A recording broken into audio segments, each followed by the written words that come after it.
इस एपिसोड की शुरुआत में हमें एक हिटमैन के बारे में बताया जाता है जो कि अपने टाइम पे एक बहुत ही खतरनाक बंदा हुआ करता था और उसका नाम है तारो साकामोटो। इसके बाद हमें वहाँ फाइट का सीन दिखाया जाता है जहाँ पर उसके सामने जितने भी बंदे थे वो उन सभी को इजिली एक एक करके खत्म किया जा रहा होता है। और यहीं पर हमें बताया जाता है साकामोटो से सभी बुरे लोग डरते हैं और जो भी हिटमैन थे वो साकामोटो की इज्जत करते थे।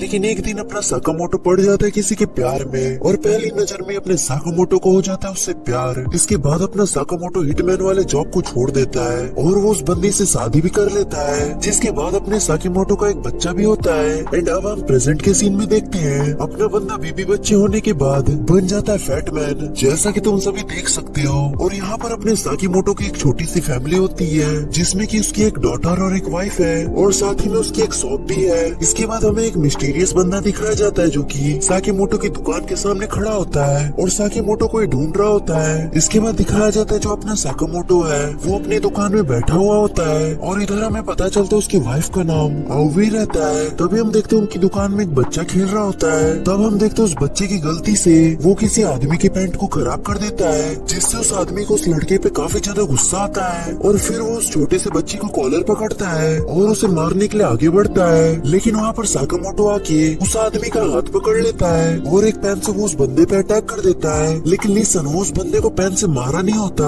उसके दिमाग में बस ये सब आइडियाज आ रहे होते हैं। ऑब्वियसली इसके दिमाग में ये सब तो आइडियाज आएंगे ही क्योंकि अपना बंदा जो कि पहले हिटमैन रहा है। फिर वो बंदा बिना कुछ बोले वहाँ से चला जाता है। फिर साकामोटो अपने मन में सोचता है अरे मैं तो अभी बाल बाल बचा। तभी साइड से एक बंदा उससे कुछ बोलता है और ये वही बंदा है जो कि स्टोर के बाहर खड़ा था। वो बोलता है वेल डन, तुम उसे अपने पेन से मारने वाले थे, मैंने वो सब देख लिया, काफी समय हो गया साकामोटो। और अब साकामोटो सीन को देख के उसे वहीं पर मारने का सोचता है और ये सब देख के सीन काफी ज्यादा डर जाता है और घबराते हुए कहता है अरे मैं तुमसे लड़ने नहीं आया, मुझे कुछ काम था इसलिए मैं आया। और यहीं से हमें पता चलता है सिन जो कि किसी के भी माइंड को रीड कर सकता है। इसके बाद वो दोनों एक साथ बैठ के बात करते हैं जहाँ पर सिन साकामोटो से कहता है तो ये बात सच है कि आप हिटमैन वाले काम से रिटायर हो चुके हैं और आपने अब एक स्टोर भी खोल दिया है। और इधर सिन साकामोटो को हिटमैन वाले काम में वापस से लौटने के लिए कहता है और वो उसे मनाने की कोशिश कर रहा होता है क्योंकि सिन को लग रहा था कि साकामोटो की स्किल इन सब चीजों में वेस्ट हो रही है और वो बोलता है कि आप मोटे भी हो रहे हो। इसमें साकामोटो मना करते हुए अपने मन में कहता है मैं हिटमैन वाली दुनिया में वापस से नहीं आना चाहता हूँ। इसके बाद सिन उदास होते हुए कहता है पहले जो बुरे लोग थे वो सभी आपसे डरते थे। और तभी वो खड़ा होता और चिल्लाते हुए कहता है पहले तो आप लीजेंड थे तो फिर ऐसा क्या हुआ जो आप ये सब छोड़ दिए। लेकिन अपना साकामोटो उसके बात पे बिल्कुल भी ध्यान नहीं देता, अपने बंदी का ध्यान था सिर्फ कप नूडल्स खाने में। इसके बाद सिन सिगरेट पीने जा ही रहा होता है और वो अपने लाइटर को जैसे ही जलाता है लेकिन तभी अचानक से उसकी सिगरेट बीच से कट जाती है और ये सब काम अपने बंदे साकामोटो ने किया होता है। फिर वो सिन को पीछे इशारे में नो स्मोकिंग का पोस्टर दिखाता है और ये चीज देख के सिन भी शॉक था क्योंकि इतने सालों में भले साकामोटो की बॉडी चेंज हो गई है लेकिन उसकी स्किल सेम वैसी ही है। और इस चीज को क्लियर करते हुए साकामोटो अपने मन में बोलता है भले ही अभी मैं मोटा हो चुका हूँ बट मैं चाहूँ तो अभी भी मैं इसे मार सकता हूँ। और ये सब कुछ जो साकामोटो सोच रहा होता है वो सारी बातें सिन को पता चल जाती है और ये सारी बातें सुन के तो सिन की हालत ही खराब हो जाती है। तभी वहाँ पर एक बंदा आता है और वो साकामोटो से उसकी हेल्प मांगता है। इधर सिन सोचता है कि आखिर उस बंदे को साकामोटो की हेल्प किस लिए चाहिए, क्या उसे किसी बंदे को ठिकाने लगाना है। इसके बाद और भी लोग साकामोटो की हेल्प मांगते हैं जिस पर साकामोटो काफी सारे लोगों की हेल्प करता है। और ये सब देख के सिन भी सरप्राइज्ड क्योंकि सभी लोग साकामोटो से हेल्प मांगे जा रहे हैं। और ये सब देख के सिन को भी पता चल जाता है कि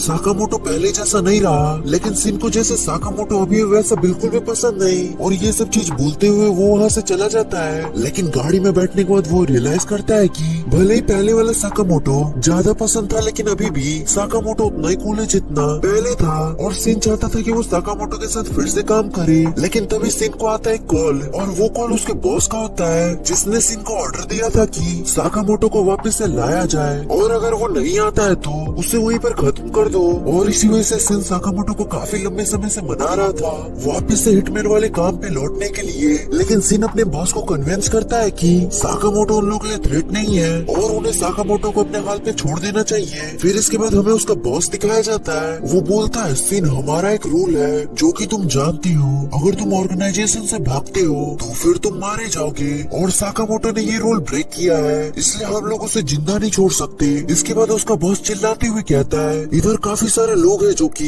ये काम कर सकते हैं। अगर तू नहीं करेगा तो तू मेरे को ऐसी परेशानी देते रहेगा तो फिर मैं इन लोगों को तेरे पीछे भी लगा दूंगा। और अब सिन के पास कोई भी ऑप्शन नहीं रहता। इसके बाद सिन जो कि अपने बेड पे लेट के उस समय को याद करता है जब वो साकामोटो के साथ काम किया करता था और वो उस वक्त काफी ज्यादा खुश था। इसके बाद सिन समझता है अगर वो साकामोटो को नहीं मारेगा तो कोई और ये काम करेगा, इसलिए अब वो ये काम खुद करने वाला है। और अगले दिन सिन साकामोटो के स्टोर में फिर से जाता है एक गन के साथ साकामोटो को खत्म करने के लिए। लेकिन जब वो साकामोटो पे हमला करता है, लेकिन वैसे ही साकामोटो अपनी कैंडी से उस बुलेट की डायरेक्शन चेंज हो जाती है। ये चीज देख के सिन काफी ज्यादा शॉक्ड हो जाता है। इसके बाद साकामोटो आइसक्रीम के थ्रू सिन को डिस्ट्रैक्ट करता है और वहीं पर छुप जाता है। इसके बाद साकामोटो कैंडी का यूज करके सिन के ऊपर अटैक कर देता है और सिन उस कैंडी से ऐसे बच रहा होता है जैसे कि वो एक बुलेट हो। इतने में साकामोटो सिन के ऊपर क्रीम पफ से उसके ऊपर अटैक कर देता है और वो क्रीम पफ सिन को लग भी जाती है, जिस वजह से सिन फिर से डिस्ट्रैक्ट हो जाता है। और इसी मौके का फायदा उठा के साकामोटो पीछे से सिन पे काफी खतरनाक से किक जड़ देता है और सिर्फ एक ही अटैक में सिन बेहोश हो जाता है। और जब उसकी आंखें खुलती है तो वो साकामोटो के घर में लेटा हुआ होता है और सिन के सामने साकामोटो की बीवी और बच्ची होती है और वो कह रहे होते कि ये बंदा उठ गया है। और इसके बाद सिन की काफी अच्छे से खातिरदारी की जाती है और वो उन लोग के साथ बैठ के डिनर भी करता है। लेकिन जैसे ही वो खाना खाता है उसे वो खाना इतना ज्यादा डिलीशियस लगता है कि उसकी आंखों से तो आंसू ही आ जाते हैं। और अब सिन को पता चलता है कि साकामोटो ने हिटमैन वाले काम को क्यों छोड़ दिया, आखिर क्यों वो वापस लौटने से मना कर रहा है। इसके बाद सिन वहाँ से जाने लगता है। इसके बाद साकामोटो सिन से कहता है वो वापस कभी भी आ सकता है यहाँ पर। इसके बाद सिन सीधा अपने बॉस के पास जाता है। सबसे पहले तो वो अपने बॉस से काफी ज्यादा रिक्वेस्ट करता है साकामोटो को प्लीज वो अकेला छोड़ दे और वो अपने बॉस से नीचे झुक के रिक्वेस्ट कर रहा होता है। तभी उसका बॉस सिन से कहता है आखिर तुम उसे डिफेंस क्यों कर रहे हो। इस पे सिन जवाब देते हुए कहता है अगर वो साकामोटो को मारने की जगह वो उसको मारना चाहे तो मार सकती है। जिस पे पहले तो उसका बॉस कुछ सोचता है और बोलता है कि ठीक है, अगर तुम खुद को यहीं इसी जगह पर खुद को इस गन से मार देते हो तो मैं साकामोटो को छोड़ दूंगा। लेकिन उसके बॉस के मन में कुछ और ही चल रहा था। वो सोच रहा था जा बेवकूफ मर जा, अगर तेरे को बिलीव है कि मैं ऐसा करूंगा।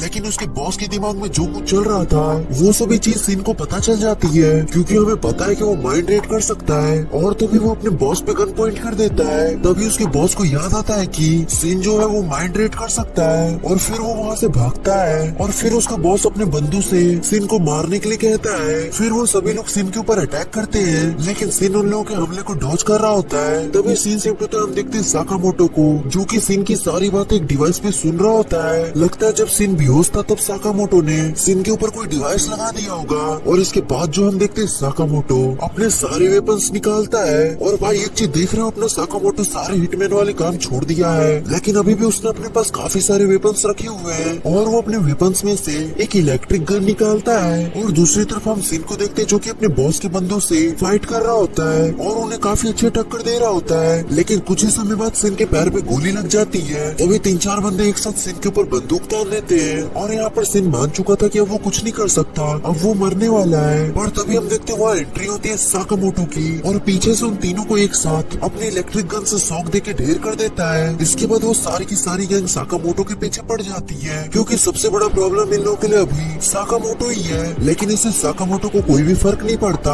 और वो वहाँ पर अकेला उन सभी बंदों को निपटा देता है और एट द एंड सिन के बॉस को भी निपटा देता है। साकामोटो के ऐसी फाइट देख के सिन कहता है तो ये है लेजेंडरी तारो साकामोटो।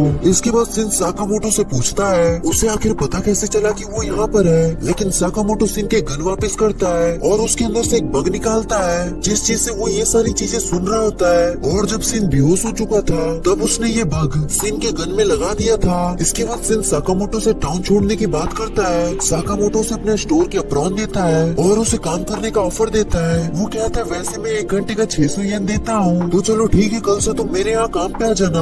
और इसके बाद सीन शिफ्ट होता है, हम देखते हैं सीन साकामोटो के स्टोर में ही काम कर रहा है। और इसी के साथ ये एपिसोड यहीं पर एंड हो जाता है।